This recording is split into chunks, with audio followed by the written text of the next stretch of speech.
این دانشجوی 27 ساله عبدالرحمن الابروک نام دارد. در اسکندریه زندگی میکند و در وقتهای خالیش با تماکو و باروت نقاشی میکند. با شکستن سیگار ابروک کوشش میکند که از آن حداقل یک چیزی مفید را بیرون بیارد. هنر او که در شبکه‌های اجتماعی به نمایش گذاشته شده است به مردم پسند است.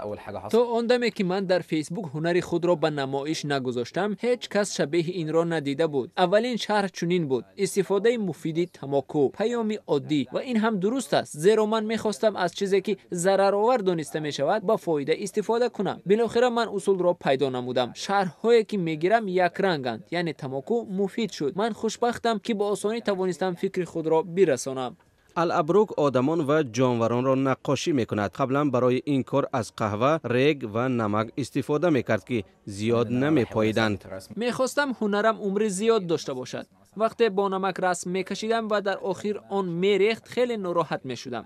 فکر کردم شاید تماکو را بسوزانم تا که با قالبی اثر تاثیر کند. من سنجیدم، هرچند تا حال نتیجهش خوب نبود، ولی به هر حال مهارتم را صیقل می دهم. وقتی الابروک قالبی رسم را با تماکو می کشد، باروت را می ریزد و رسم را می سوزاند.